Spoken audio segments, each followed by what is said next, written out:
Okey, Assalamualaikum ya. Selamat sejahtera. Okey, terima kasih kepada semua murid. Jadi hari ini kita akan sambung ya bab yang ke-10 masih. Bab yang 10, bidang pembelajaran 10 lah, pengangkutan. Mungkin cikgu faham ya, memang biasanya pelajar akan tanya soalan ni, tapi saya tak tahu kamu tanya ke tak soalannya sama. Antaranya cikgu, panjangnya bab ini kan.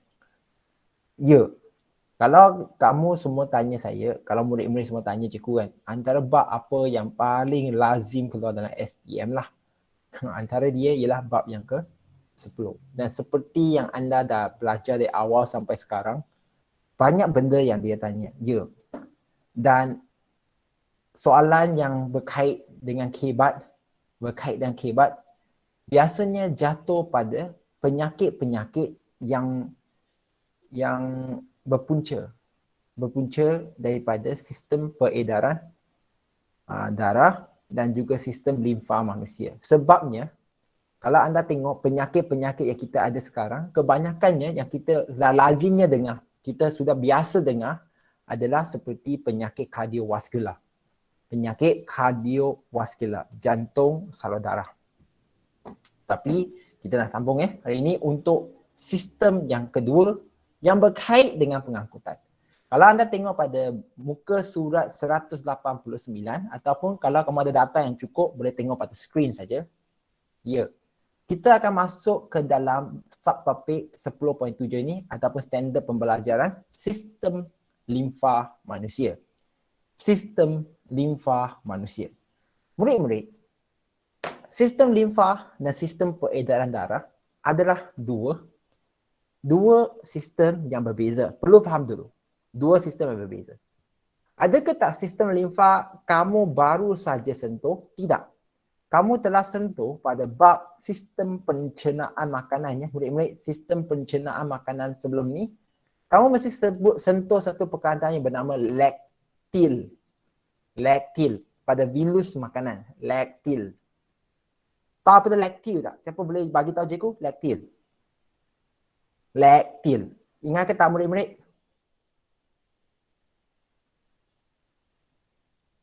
Zheng Xiang ada kan? Lim Zheng Xiang. Hong Yuxuan. Tahu apa itu laktil tak?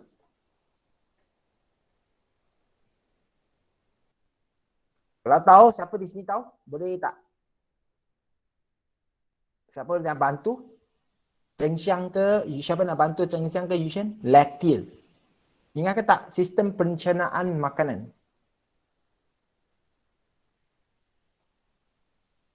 Hello? Ada ke tidak? Siapa di sini? Ada yang nak bantu ke tidak? Ataupun tak tahu, seorang wakil cakap tak tahu, okey je. Hari ini?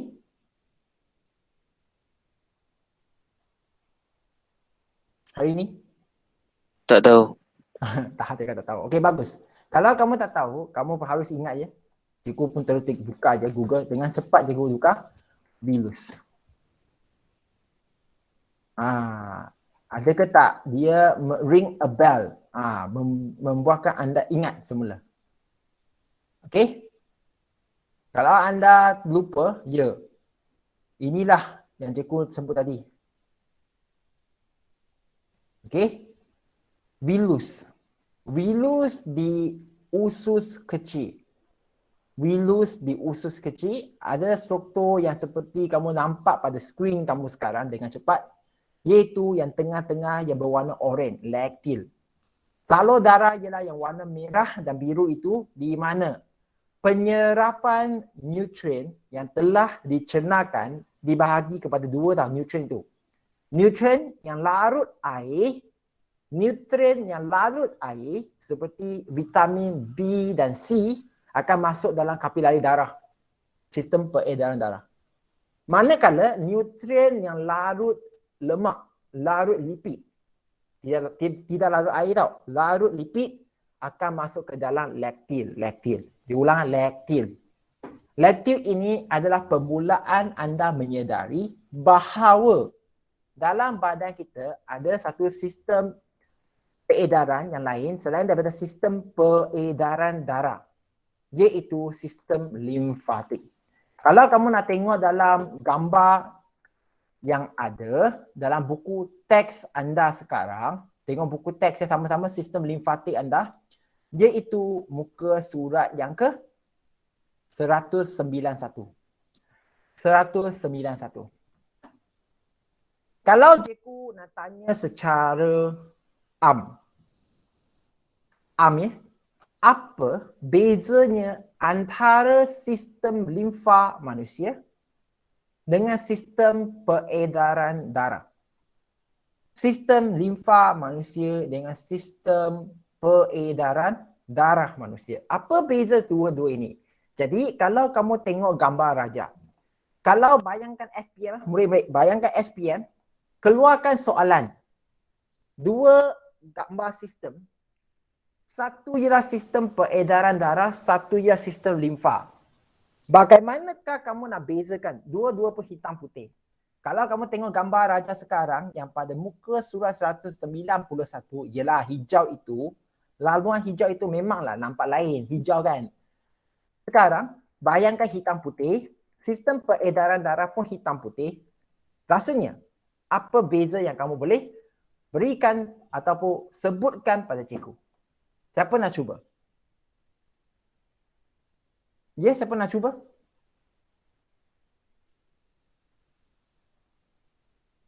Siapa di sini rasanya nak cuba? Ataupun masih lagi mamai?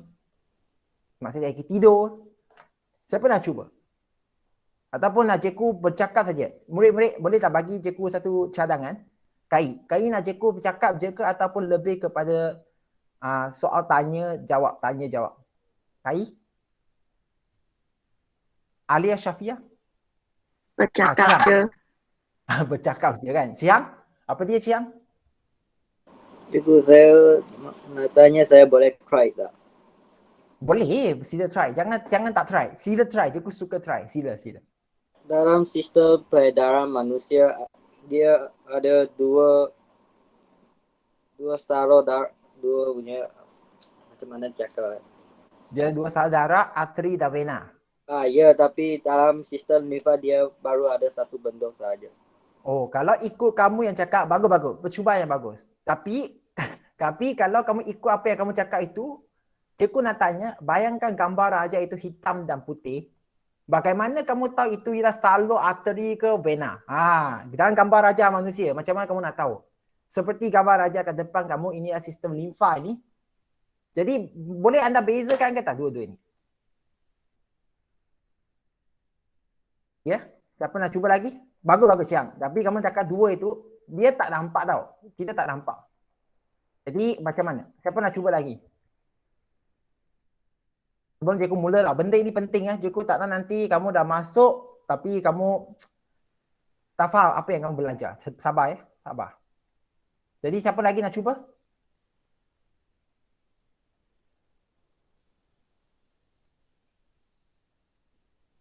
Siapa lagi nak cuba? Selagi Pak Cihan. Atau Kai tadi dah kata suruh cikgu cakap saja kan. Jadi kalau nak cikgu cakap saja boleh. Cikgu nak cakap ni sebenarnya. Sabar ya. Alah, gambar raja itu cikgu tak ada dah. Kalau ikut buku teks lama ada. Bagus tak buku teks tu. Kejap ya. Bagi cikgu sekejap masa je. Kejap ya. Okey, sambil anda fikir sekarang, sambil anda sekali lagi cuba sebut. Cikgu nak kamu sebut juga apa beza. Penting ya. Jangan nanti kata cikgu saya tak boleh beza sebab dua-dua nampak sama. Cihang kata ada dua salur, tapi sekarang salur itu dia keluar masuk nampak serupa dengan sistem limfa. Jadi kita susah nak kata bezakan melalui dua salur ke tak dua salur ya. Jadi sekarang, cikgu harap ini adalah dalam buku teks ni. Sekejap. Ini pun tak ada.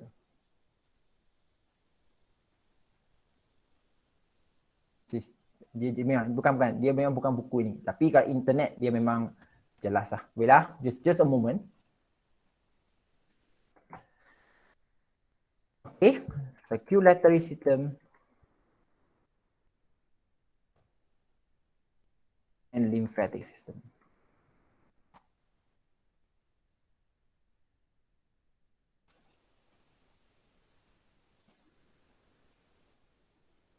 Okey? Nah, ini yang cikgu nak cakap sebenarnya. Kalau anda tengok pada skrin, yalah, kalau kamu tengok warna, memang nampaklah warna kan. Macam Siang kata ada 2 salur. Tapi kalau kamu tengok sistem limfatik itu, dia pun salur. Malahan ada 2 salur juga. Jadi, perbezaan yang sebenarnya jatuh beza antara sistem limfa dengan sistem peredaran darah. Pertama, sistem limfa dia tidak melibatkan jantung. Cikgu ulang tidak melibatkan jantung. Cikgu, gambar raja muka surat 191 itu dia letak jantung ni apa cerita? Sabar Sabar, nanti akan sambung. Cikgu harap sempat cikgu sebut sebelum 11.50 ni. Cikgu ulang, tidak melibatkan jantung. Sistem limfatik, dia biasa salur lain daripada salur darah, dia tidak bergantung kepada jantung. Jadi bagaimanakah dia punya cecair di dalam atau benda alir di dalam limfatik sistem salur limfatik itu dia boleh mengalir. Kalau jantung pam darah, okey, darah itu bergerak, kita faham. Sekarang dalam sistem limfa itu ada salur limfa yang ada benda alir di dalam, bagaimana dia bergerak? Itu yang kita nak fikirkan sekarang. 1. 2. Sistem limfa, kalau taha tak tahu kan, kalau kamu tak boleh nampak, cikgu sekarang terangkan pada taha khususnya, nampak ke tak salur-salur dalam sistem limfa itu ada biji-biji. Biji-biji dia. Berbanding dengan sistem peredaran darah. Nampak ke tak taha? Nampak. Nampak kan? Itu yang membuatkan perbezaan yang kedua. Perbezaan ketiga, untuk cihang pula.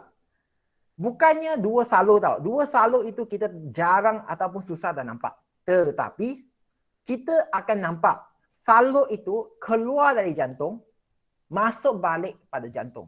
Dia ulang keluar dari jantung, masuk balik dari jantung ke jantung. Esok satu salur itu dia keluar ataupun 2 salur keluar, 2 salur lagi masuk ke dalam jantung. Yang penting keluar dari jantung, masuk balik pada jantung. Boleh ke tak Ciang? Boleh. Dan satu lagi untuk Cihang juga lah sebab Cihang yang bagi jawapan itu bagus. Iaitu salur darah itu dia tidak putus tau. Dia tidak harus putus. Kalau kamu tengok pada gambar raja ni dia lukis tak lengkap tau. Sepatutnya salur darah itu dia tak akan henti ataupun putus pada mana-mana hujung. Okey, 它是不会在任何一个尾端断的。Limfa, sistem limfa dia boleh tiba-tiba henti pada mana-mana tempat. Tapi dia tidak buat U-turn balik kepada mana-mana tempat. Untuk salur darah, seperti yang kamu belajar, arteri kapilari vena. Arteri kapilari vena. Maksud dia, salur darah itu, dia dah keluar satu hujung, dia akan pusing. Sebab dia keluar dari jantung, akan balik semula ke jantung. Gambar raja ini dia lukis kurang lengkap. Sepatutnya dia akan kembali balik. Kalau kamu tengok dalam gambar raja yang lain, sistem peredaran darah, sekretari yang lengkap, kamu akan nampak dia semua penuh dalam satu badan. Jadi cikgu pun tak nak buang masa sekarang. Kalau kamu tengok pada buku teks 189, kita sekarang nak kaitkan. Kenapa? Soalan sepatutnya kamu yang timbul sekarang adalah, cikgu, dua-dua pun salur. Dua-dua pun ada salur. Satu bawa darah, satu bawa benda alir entah apa. Dua-dua kan? Kenapa perlu ada yang kedua? Kenapa perlu ada sistem limfa manusia? Dua-dua pun bawa benda alir。两个都带动那个身体里面的那些血还有液体嘛。OK？ Sama, bawa benda alir. Kenapa pula sistem limfa? Itu yang sepatutnya timbul pada minda anda sekarang. Tahap. Ada timbul ke tak soalan itu? Tak. Tak ada kan? Tak apa. Cikgu cuba hantulah. Junim?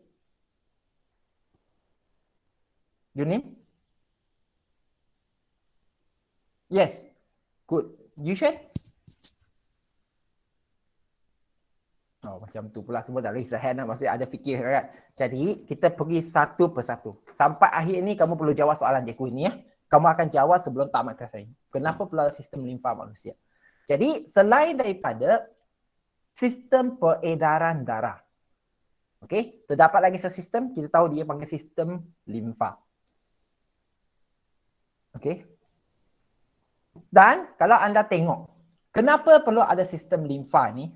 Kamu perlu menguasai gambar raja yang ada pada muka surat 189 ni.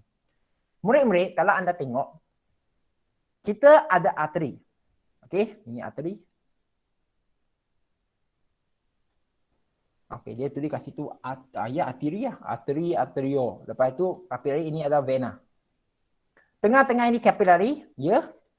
Darah akan masuk dari arteri, memanglah dia mengalir melalui aorta ke semua arteri dalam semua badan. Masuk ke dalam kapilari untuk apa? Untuk apa? Jadi kamu akan nampak bahawa di dalam kapilari, bukan di dalam kapilari, silap. Di sekeliling kapilari ada banyak sel-sel badan. Ada banyak sel-sel badan. Cikgu, gambar raja ini tak jelas. Ya, susah cikgu nak jawab kalau kamu nak tengok dari gambar raja ini kan. Jadi, kamu harus tahu bahawa gambar raja itu berbentuk macam ni ya. Murid-murid. Kalau ini arteri. Okey. Dia ada banyak kapilari sekarang. Arterio keluar.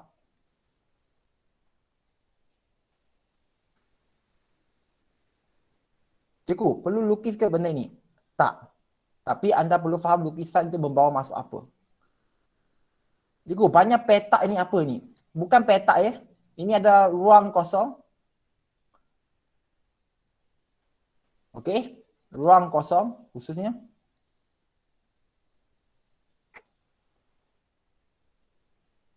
Di mana dalam dia ada sel-sel badan. Kamu nampak tak jelas, jadi cikgu sekarang zoom in supaya anda faham. Dalam semua tempat ini ada sel-sel badan.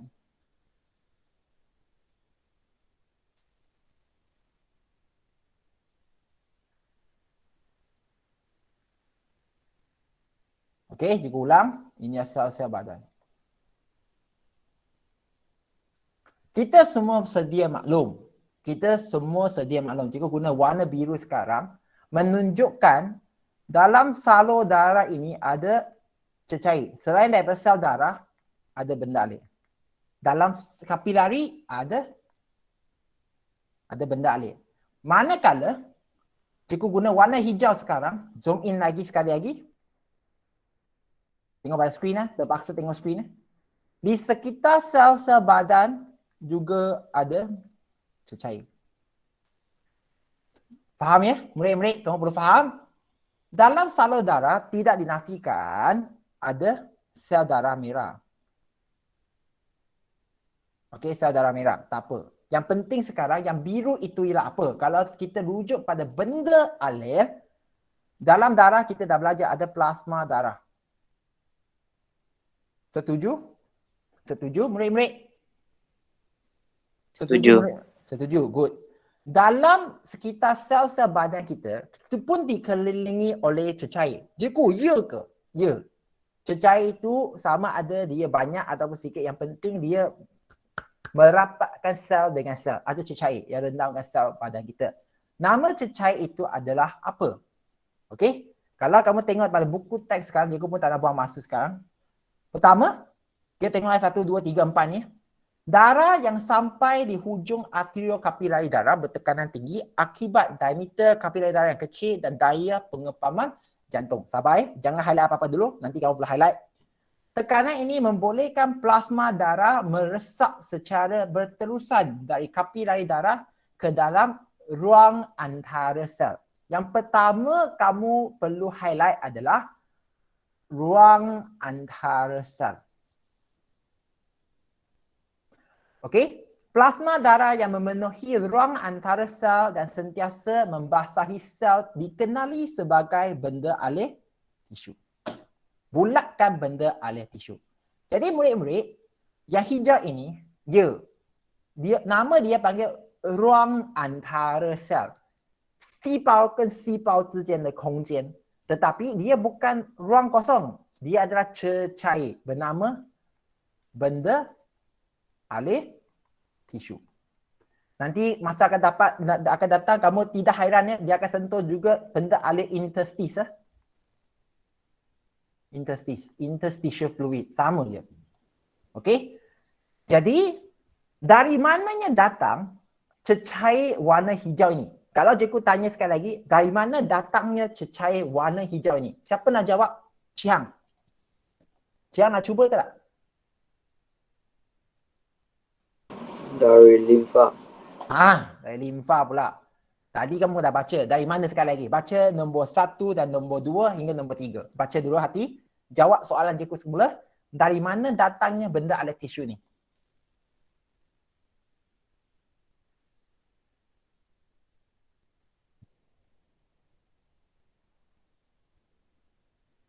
Okey, hari ini nak cuba tak hari ini? Hari ini agak diam hari ini ya. Okey ke tak? Hari ini nak cuba tak jawab? Okey cikgu. Dari mana datangnya cecair warna hijau itu? Benda ada tisu tu.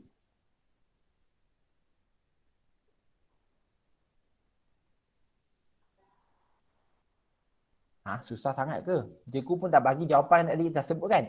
Kalau anda tengok, jawapan dia ialah plasma darah. Plasma darah. Ya.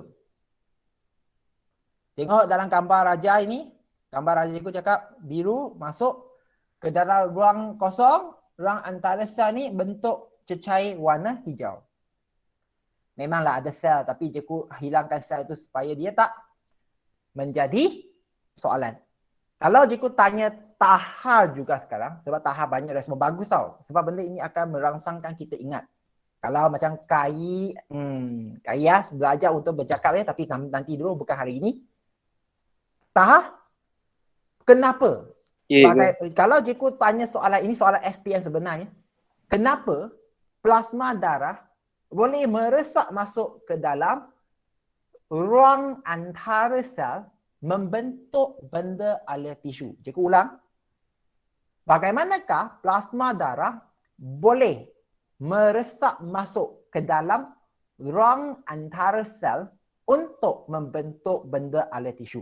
2 markah. Bagaimana kamu jawab?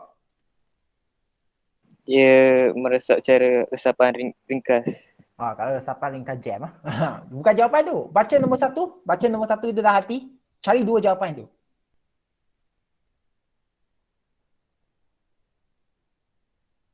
Cikgu.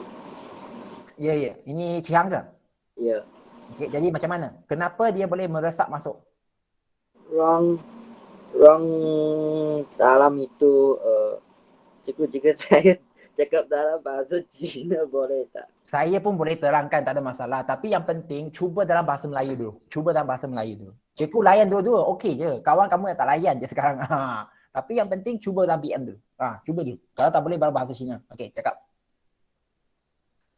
Tahar dah cakap meresap masuk. Bagus. Tapi disebabkan oleh apa? Disebabkan oleh tekanan. Ya, penting. Tekanan salah. Tekanan apa? Tekanan yang tinggi. Tinggi. Betul tak? Dia meresap masuk.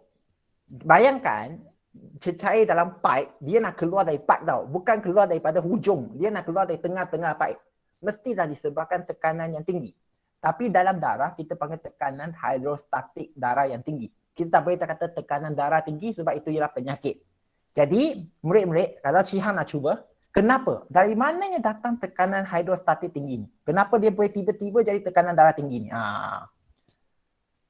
Kapiler darah yang kecil. Itu nanti cuba kembangkan isi. Point tu dah betul dah. Satu lagi. Daya pengepaman jantung. Yeah. Thank you hari ini. Pengembangan jantung. Betul kan hari ini? Betul kan? Ataupun cikgu salah puji orang ni? Betul kan? Betul. Okey. Jadi pengepaman jantung itu betul. Maksudnya pam sedepa jantung. Kalau ini adalah pergerakan darah, ini jantung pam. Okey. Jadi tekanan darah itu menjadi tinggi disebabkan oleh jantung pam. Okey, dia tinggi. Satu. Tadi Taha kata kapilari kecil. Cikgu nak betulkan ayat dia. Disebabkan diameter lumen kapilari lebih kecil daripada diameter lumen untuk arterio ataupun arteri pun boleh untuk arterio. Maksud dia, bayangkan pipe air. Kalau pipe air, kamu air keluar, kamu jadikan diameter itu kecil. 你放个手顶着 kamu guna jari tangan tutup sedikit ruang lumen untuk part air pergi lebih jauh, betul kan? Logiknya fikir, betul kan? Jadi untuk salur darah pun sama ni, kalau kamu tengok di sini, lumen besar. Lumen besar untuk kita punya warna samalah, nanti dia akan jadi keliru pula. Cikgu guna warna kuning supaya dia tak ganggu.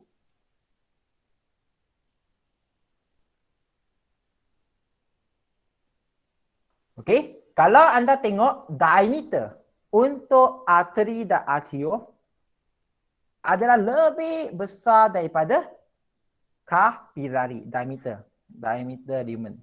Kuning diameter lumen. Adalah lebih besar. Awal yang belakang lebih kecil. Jadi menyebabkan apa? Plasma darah meresap masuk ke dalam ruang antara sel. Ruang antara sel badan itu untuk membentuk benda alih tisu. Chiang, boleh faham Chiang? Chiang boleh tanya dalam bahasa Cina tau, cikgu faham ya. 我真的懂的啊. Cikgu ambil SPM bahasa Cina tau. 这个saya tahu, saya tahu. Kalau tak tahu, tanya cikgu ya. Cikgu pun reti 名句精华的. Cikgu reti juga simpulan bahasa semua ya. Boleh juga, okey. Jadi, so what? Mungkin anda akan tanya so what untuk gambar raja ni. Murid-murid, kamu boleh faham. Plasma darah itu perlu mengandungi cecair dia. Sekarang kita dah bagi tahu dalam gambar raja ini, dia dah masuk dalam ruang antara sel. So what kan? Jadi, dia dah masuk. Jadi benda itu dalam salur darah kita dah menjadi kurang plasma darah. Cikgu, tak apa. Lepas itu, dia akan kembali semula. Dia akan kembali semula. Di vena sebab belakang tekanan dia rendah kan. Jadi dia akan kembali semula, meresap balik. Namun kita tak dapat mengambil semua. Dia tak boleh keluarkan semula daripada ruang antara sel itu kembali balik pada salur darah. Sebab ada faktor-faktor lain. Tekanan dalam sel-sel antara sel-sel badan itu tak cukup untuk keluarkan semua benda alih tisu. Satu lagi, sel-sel badan kita juga memerlukan benda alih tisu. Jadi, bagaimanakah kita nak kembalikan semula cecair atau plasma yang masuk ke dalam ruang antara sel badan? Bagaimanakah kita nak kembalikan benda alih tisu antara sel badan itu, ruang sel badan itu masuk semula ke dalam salur darah? 明白吗？意思说你血里面有那个液体吗？进去的你细胞之间的空间要怎么拿回来？ Dia tak boleh nak dapat semua pada penghujung, pada hujung sini. Dia tak dapat kembalikan semula. Jadi di sinilah kamu nampak dalam gambar raja ada kapilari limfa ni. Okey, kapilari limfa ni. Kapilari limfa ni masuk antara sel, akan masuk antara sel untuk dapatkan benda alih tisu itu semula. Tapi dia tak dapat semula, dia ambil sebahagian juga masuk ke dalam kapilari limfa. Cikgu, apa itu? Sabar ya. Jadi cikgu nak sambung dulu untuk melengkapkan poin dia. Jadi kita dah tahu di kapilari darah, plasma darah akan meresap masuk ke dalam ruang antara sel membentuk benda alih tisu. Namun bukan semua benda dalam darah akan masuk ke dalam ruang antara sel. Bukan semua. Jadi benda alih tisu tidak mengandungi eritrosit. Sel darah merah tak boleh masuk, platelet tak boleh masuk, dan protein plasma yang besar pun tidak boleh masuk. 1, 2, 3. Ada 3 benda yang masih kekal dalam salur darah, sel darah merah, platelet dan juga protein yang besar. Dia akan mengalir dari kiri keluar di sebelah kanan. Masuk dari arterio keluar melalui venio. Tapi nutrien semua dah masuk ke dalam benda alih tisu. Benda alir tisu. Siapa tak boleh ikut? Siapa tak boleh ikut? Jadi benda alir tisu ini penting untuk anda faham sekarang. Nombor 4, bulatkan benda alir tisu. Membolehkan pertukaran bahan. Membolehkan pertukaran bahan dalam darah dan sel berlaku. Seperti gas, oksigen dan neutron. Dari darah, masuk benda alir tisu, baru masuk ke dalam sel. Sel pula keluarkan bahan kumuh dia seperti karbon dioksida dan bahan buangan lah. Masuk dalam benda alir tisu masuk balik ke dalam panggil apa itu? Salur darah. Jadi, jika nak kamu sekarang tengok pada skrin muka surat 189. Okey? Gariskan kapilari darah bertekanan tinggi. Kenapa dia boleh meresap masuk Dia bertekanan tinggi disebabkan diameter kapilari darah yang kecil ini nombor 1, penting untuk anda faham. Dan juga daya pengepaman jantung pun bulatkan. Itu dua perlu tahu. Yang lain jika pun dah gariskan sekarang, itu pun poin-poin yang penting supaya anda boleh rujuk balik semula. Jadi Jeku, boleh ke tak kamu lukiskan gambar raja yang lebih senang untuk saya faham? Okey? Kalau kamu tengok dalam gambar raja muka surat 190, memanglah kamu tak faham. Okey, memanglah kamu tak faham. Untuk menyenangkan pemahaman hari ini, tengok pada skrin sekarang. Cikgu nak lukis dalam 3 benda sekarang, 3 Tengok betul-betul Pertama, warna merah ini. Ini gambar raja yang biasa pun keluar dalam SPM jadi dengar Pertama, salur darah.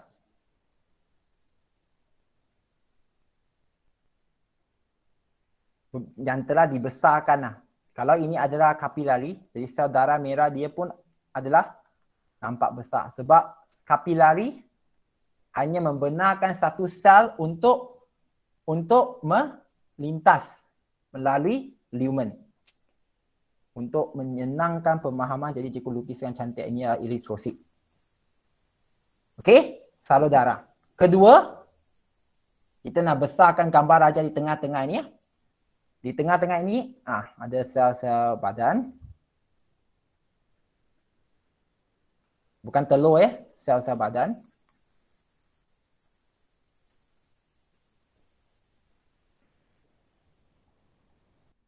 Okey. Dan di satu lagi tempat cikgu guna warna purple. Okey, kamu akan nampak benda yang sama macam salur darah tapi hujung dia tutup. Okey, inilah panggil salur limfa. Jadi, apa yang anda perlu tahu sekarang adalah dalam gambar raja atas, cikgu dah cuba buatkan anda faham bahawa dalam salur darah ada plasma darah. Warna biru. Plasma darah. Plasma darah ini akan meresap masuk ke dalam ruang antar sel. Membentuk benda alir. Benda alir tisu. Kenapa dia boleh meresap masuk? Sebab tekanan dia tinggi. Benda alir tisu. Okey? Dan kita pun sebut bahawa pada penghujung salur darah juga, benda alir tisu akan kembali semula ke dalam salur darah. Disebabkan apa? Pada penghujung salur darah, tekanan dia akan jadi rendah. Benda alir tisu akan jadi tinggi tekanan darah dia. Bukan tekanan darah, tekanan hidrostatik. Jadi dia akan mengalir masuk. Namun bukan semua yang dia akan mengalir masuk. Ada yang akan kekal sebagai benda alir tisu. Dan ada juga yang akan meresap masuk ke dalam salur limfa. Cikgu, jadi dalam salur limfa ini pun ada cecair ke? Ya. Nama cecair itu nanti kamu akan sebut pada penghujung kelas. Ada cecair dia. Jadi kita ada 3 cecair sekarang. 2 yang kita dah sebutkan dalam pertama, plasma darah warna biru ini. Ini yang pertama. benda alih tisu ini yang nombor 2. Sekarang nombor 3. Kita nak tahu apa yang dalam salur limfa ni. Jadi salur limfa ini nanti dia akan bawa benda alih tisu yang meresap masuk kembali semula ke dalam salur darah. Dia akan bawa kembalikan semula ke dalam salur darah. Cikgu, kembali semula? Macam mana? Kalau kamu tengok muka surat 191. 191. Okey? Kalau kamu ada buku teks di tangan kamu sekarang, 191, ya. Bulatkan ductus limfa kanan. Bulatkan ductus thorax. Kalau kamu tengok gambar raja itu betul-betul, apa yang kamu nampak? Kamu akan nampak, ya, salur limfa itu kembalikan cecair itu balik semula ke dalam salur darah yang bernama vena subclavicle kanan untuk ductus limfa kanan dan vena subclavicle kiri untuk ductus thorax. Jangan kembalikan, maksudnya tadi dari awal itu plasma darah yang masuk ke dalam ruang antara sel bentuk benda alih tisu. Benda alih tisu masuk ke dalam si salur limfa. Dia kembalikan semula benda alih tersebut ke dalam salur darah melalui 2 tempat ya. 2 tempat salur limfa yang kembalikan cecair itu atau benda alih itu balik ke dalam salur darah. Jawapan dia ialah ductus limfa kanan dan ductus thorax. Dia kembalikan semula benda alih itu ke dalam salur darah. Salur darah apa pula? Satu, salur darah vena subclavicle kanan. Satu lagi vena subclavicle kiri. Dia kembalikan semula. Jadi tak ada isu yang dia keluar, dia tak dapat semula. Sebenarnya dia dapat semula. Dia melengkapkan peredaran yang ada, peredaran benda alih yang ada dalam badan kita. Jadi sambung dulu, sabar. Mungkin tak nampak lagi tapi cikgu perlu terangkan semula. Jadi kenapa kita perlu sebut cecair yang dalam salur limfa itu? Kalau anda baca muka surat 189. 189 ataupun tengok pada skrin cikgu pun boleh. Pada penghujung venu kapilari darah, okey, plasma darah adalah hypertonik berbanding dengan benda alih tisu di sekelilingnya. Tekanan darah juga adalah lebih rendah. Akibatnya, penyerapan semula air, garam, mineral dan bahan bawang ke dalam venu kapilari berlaku. Namun, hanya 85% benda alih yang meninggalkan darah pada penghujung arterio kapilari darah meresap semula ke dalam hujung venu. Maksud dia sekarang, kalau kamu tak boleh faham bahasa itu sekarang, okey, kamu tengok ya. Maksud dia, hanya ada 85% yang kembali semula ke dalam salur darah. Sini dia keluar, okey, keluar, masuk dalam benda alih tisu 100%, kembali 85%. Tinggal balik berapa? Murid-murid, tinggal balik berapa peratus di sini? Ya, siapa nak jawab? 15. 15. Benda ini mungkin bagi kamu, cikgu, janganlah kedekut. Dia ada RM100 dapat balik RM85 itu bagus lah. Tinggal RM15 itu kira sedekah. Badan kita bukan macam tu ya murid-murid. Kamu telah belajar di bab 2. Bab 2, ada satu istilah kita panggil keadaan optimum. Optimum, okey? Badan kita memerlukan satu konsisten ya, ataupun yang tidak berubah. Contohnya suhu 37 darjah Celsius. Untuk bahan kimia seperti gula ke ataupun garam ke pun perlu berada pada satu paras yang sama. 要维持一个一样的水平. Dia tak boleh tiba-tiba 100 ini 85. Dia perlu kalau boleh semua sama sebab itu adalah keadaan optimum untuk enzim bertindak balas. Jadi 15 itu ada satu perkara yang besar. Kalau 1.5% jadi isu dah, ini apa-apa lagi dah 15%. 15%. Dia hilang. Jadi benda itu perlu kembali semula ke dalam salur darah. Dia boleh mempengaruhi kadar tindak balas enzim. Yushen, boleh faham tak Kai dan Yushen? Kai, Boleh. Yushen? Boleh. Yushen dah akan kasih. Okey. Malia? Malia, apa khabar Malia? Adila? Boleh. Boleh ya? Jadi, bagaimanakah dia dapat semula 15% ni? Jadi, kamu pun nampak dah jalan dia. Jadi, dengar ya.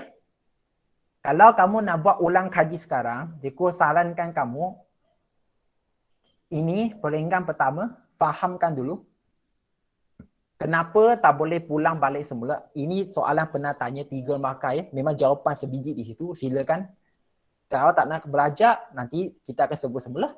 Jadi bagaimanakah baki 15% itu yang boleh dapat semula? Jadi baki itu perlu faham membentuk lebih kurang 4 liter benda air yang hilang daripada kapilari setiap hari.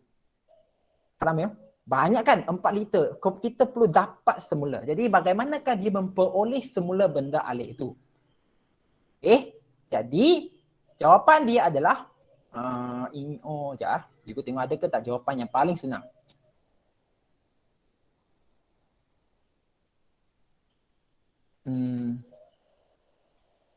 Okey. Dia tak bagi ke jawapan kasih. Jadi dia akan mengalir masuk ke dalam salur limfa membentuk benda alir limfa. Cikgu nak tulis warna yang ketiga ni. Warna apa yang cikgu nak guna ya? Kalau ungu, kita guna ungu lah. Okey, kalau kamu tengok di sini. Okey, dia akan membentuk benda alir limfa. Tengok ya. Benda air yang hilang dikumpul dan dikembalikan ke darah melalui kapilari limfa iaitu salur paling halus dalam sistem limfa. Benda air itu dikenali sebagai limfa. Ya. Jadi cecair kuning ini kita panggil dia sebagai limfa. Nombor 3. Jadi sekarang dengan itu Cikgu nak perkenalkan istilah itu dengan semula. 1, 2, 3 ini semua benda aliran yang mengelilingi sel. Cikgu, sekarang salur limfa pun ada sel ke? Ya, ada sel darah putih. Macam granulosit. Okey? Jadi, 1, 2, 3 ini, 1, 2, 3 ini dinamakan sebagai persekitaran dalaman. Dalaman sel. Persekitaran dalaman. Persekitaran luaran, ya, di luar badan. Dalam badan, persekitaran dalam itu apa sebenarnya? Iaitu cecair plasma darah yang di dalam salur darah, plasma darah, sebab dia mengelilingi salur sel-sel darah. Satu lagi benda ada tisu, dia mengelilingi sel-sel tisu.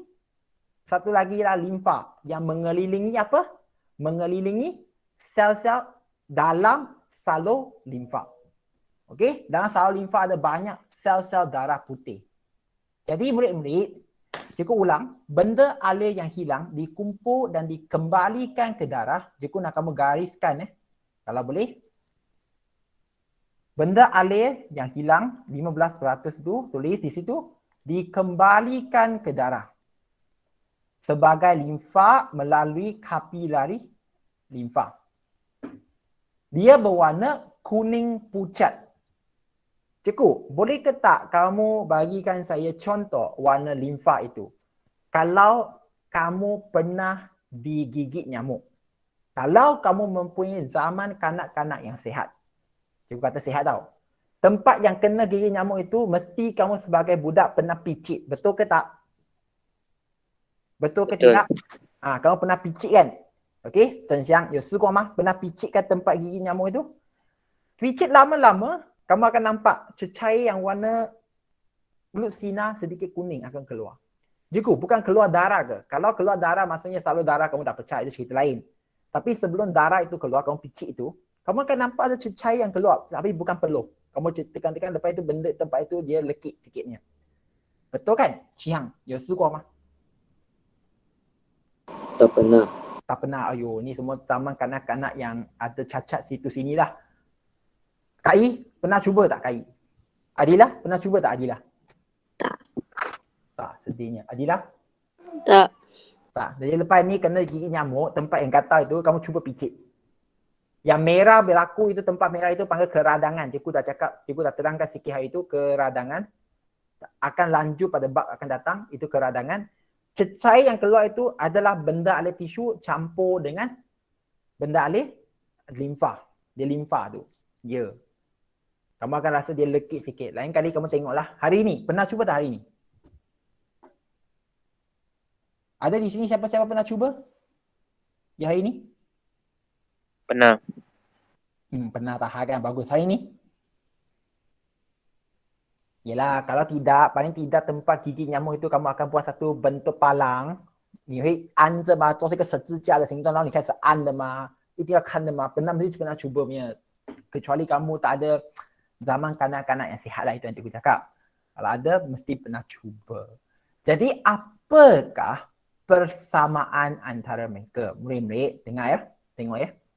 Cikgu pun tak nak buang masa. Persamaan antara limfa dengan benda alih tisu adalah limfa dengan benda alih tisu dalam gambar raja ini iaitu 2 dan 3, hijau dengan purple itu, kedua-dua mengandungi plasma tanpa protein plasma, eritrosit dan platelet. Ya, tak ada sel darah merah, tak ada platelet, tak ada protein plasma yang besar.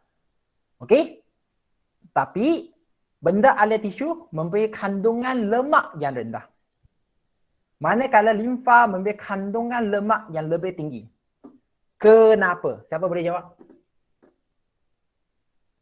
Kenapa kandungan limfa mengandungi kandungan dalam limfa mengandungi lemak yang lebih tinggi? Siapa nak jawab?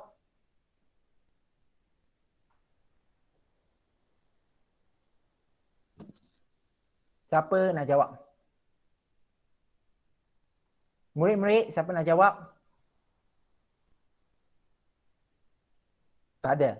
Kalau tak ada, cikgu nak tunjukkan sekali lagi. Tadi kita dah cakap kan, dalam virus. Dalam apa masa? Virus ada satu struktur nama dia laktil. Dia akan menyerap nutrien yang larut dalam lemak. Nutrien yang larut dalam lemak. Jadi, laktil ini adalah sebahagian daripada sistem limfatik manusia. Sistem limfatik. Itu pasal dia mengandungi lemak yang lebih tinggi. Manakala, kalau kamu tengok dalam gambar raja tadi itu, dia lemak, makanan dalam bentuk lemak, nutrien dalam bentuk lemak telah diserap oleh sel-sel badan. Jadi, benda alih tisu seharusnya mengandungi kandungan lemak yang lebih sikit banding dengan limfa. Setuju ke tidak? Murid-murid, setuju ke tidak? Setuju. Jadi, itu adalah penting. Jadi, cikgu nak tamatkan kelas hari ini sebab masa pun dah sampai, tak mengizinkan cikgu teruskan. Cikgu nak tamatkan kelas macam ni lah, murid-murid. Jadi, kenapa perlu ada sistem limfa manusia ataupun limfatik sistem? Sebabnya, dia nak melengkapkan sistem peredaran darah, dia saling melengkapi. Tak adalah kata sistem peredaran darah sahaja boleh cukup atau sempurna tanpa sistem limfa atau sebaliknya. Dua-dua saling bergantung. Ya, sistem limfa tak ada jantung, tapi dia perlu bergantung tekanan dari sistem peredaran darah. Perlu faham ya? Baru boleh dia masuk ke dalam sistem limfa manusia. Dan sistem limfa manusia itu akan kembalikan benda alih yang hilang, yang meresap masuk ke dalam benda alih tisu itu, kembalikan dia semula ke dalam sistem peredaran darah. Pertama. Siapa tak boleh faham? Adakah siapa tak boleh faham? Alia Syafiah boleh faham tak? Faham. Okey. Yang kedua, perlu faham bahawa sistem peredaran darah macam arteri ke vena ke, boleh ke tak boleh dia bawa banyak lemak? Boleh ke tak boleh? Hari ini, boleh ke tak boleh? Boleh. Tak boleh. Kalau dia bawa banyak, boleh menyebabkan aterosklerosis. Betul ke tak hari ini? Dia boleh bawa Betul. lemak, tapi tak boleh banyak. Setuju ke tak? Hari ini, setuju tak? Okey, cikgu. Okey, jangan marah. Cikgu hanya nak bagi tahu saja. Kalau rasa sangat kenapa Aisyah tanya saya kan, bagi tahu cikgu. Jadi, salur darah kita tak boleh bawa banyak lemak. Tapi kita banyak makan makanan lemak dan badan kita perlukan lipid lemak itu untuk membuatkan banyak benda. Jadi ada salur lain yang membantu mengangkut lemak itu. Jawapan dia sistem limfa manusia. Sistem limfa itu akan angkut lebih fokus kepada lemak berbanding dengan salur darah. Okey, Junlim, boleh faham tak Junlim? Boleh. Cheng Xiang sampai hari ni belum lagi dah respon. Cheng Xiang boleh angkat tangan tak? Last lah, ini dah last lah. Cheng Xiang kalau tak reti raise hand macam ni pun cikgu terima je ya Cheng Xiang. Cheng Xiang ni tak tahu buat apa. Tapi tak apa, itu saja daripada cikgu. Cikgu akan sambung besok untuk lengkapkan semua yang ada pada bahagian ini sebab ini memang soalan yang kerap keluar dalam SPM. Jadi minta tolong dengar baik-baik ya. Jadi pada penghujung kelas ni cikgu nak minta semua supaya buka kamera. Sila buka kamera untuk mengambil kehadiran. Masa yang sama tolong isikan kehadiran nanti ya. Sila buka kamera. Dan 5, 3. Okey, 3. Alia, Junlim, Kai, Cheng Xiang, Malia. Sila buka dalam kamera. Okey. Alia, Junlim, Cheng Xiang. Oh, ada rosak kamera tahu. Okey, dan 3, 2, 1. Hari ni. Buka kamera je hari ni. 3, 2, 1. Okey, harap semua boleh ikut. Itu saja daripada aku. Terima kasih. Isikan kehadiran nanti. Jumpa lagi. Jumpa besok. Terima kasih cikgu. Terima kasih cikgu. Sama.